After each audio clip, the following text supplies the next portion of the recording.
I respectfully acknowledge the Gadigal people of the Eora Nation as the traditional guardians of the land where we gather today.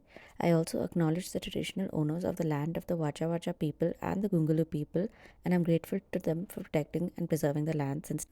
Burabinda is a small remote city located 170 kilometers west of Rockhampton in Queensland. Burabinda is on the traditional lands of the Wacha Wacha and Gungalu Aboriginal people who inhabited the city before the arrival of the Europeans.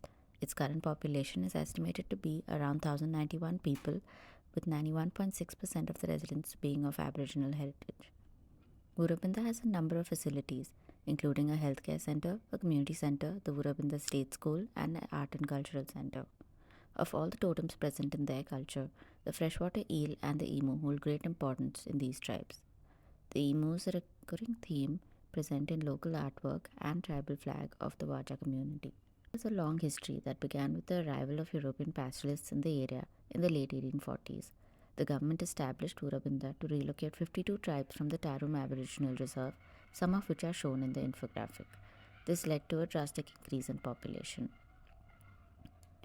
Aboriginal communities continue to be affected by the negative effects of colonization even today.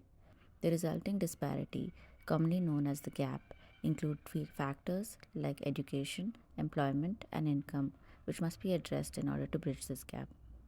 Turning our attention to the dynamics of the Urubinda community, we see that there is a huge gap in the education system, with only 30% of the students reaching year 10, despite the median age being 23. This suggests that there's been a sharp decline in school enrollment post the initial few years. Based on the problems identified, considering that 42% of Uri's population is under 25, the underlying emergency scenario is recognized to be youth development. So, the question is, how might we motivate students to stay in school, strengthen their connection to culture, and reduce the gap between them and the rest? A possible solution is to create an innovative and culturally immersive learning tool to engage the students and simultaneously emphasize the importance of the connection to their culture. Two main frameworks identified for this proposal are co-design and the 8 Ways framework. Designing the system with involvement of the community itself plays a significant role in its effectiveness and ensures that it's kept within context. In Burabinda, in order to address the issue of low productivity in their youth, education levels and loss of culture need to be addressed. The design proposal is to create a supportive indigenous language program. With the First Nations languages becoming a part of the school curriculum, introducing an engaging and interactive way for the children to learn will not only ensure that there's a connection to culture but will also bridge the digital gap.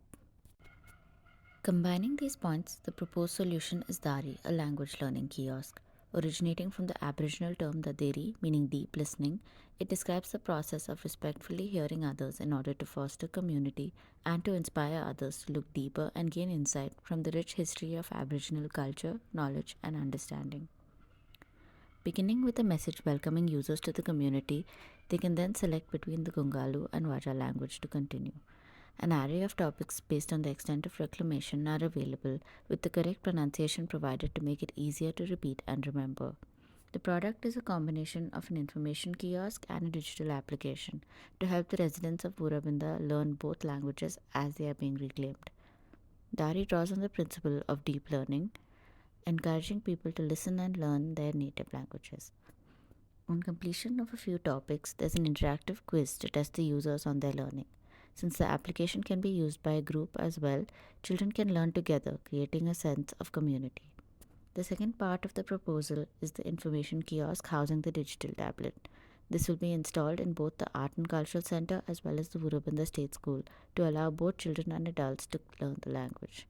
Its form has been inspired by the Waja Tribal Council flag, with the raven flying overhead and the center being protected by the emu and the kangaroo. Using Aboriginal symbols, the kiosk has been designed such that the raven is visible from the front. However, when you move towards the kiosk to access the tablet, the two symbols are visible, protecting the digital tablet in between. The curved panels made of plywood are fitted together using a tongue and groove joint, ensuring seamless connection. The pattern on the panels as well as the text about languages is etched on the panel prior to installation. A metal stand is placed at the center, connected to the tablet, providing power and keeping it secure. The aim of this proposal is to motivate students to stay in school and learn through interactive technologies while simultaneously connecting to their culture. Mapping the entire scheme, the proposed design solution can be incorporated into the government initiative implementing First Nation languages in their curriculum. This way, the application is updated during recognition of the language, making it an iterative process designed hand in hand with the community. Thank you.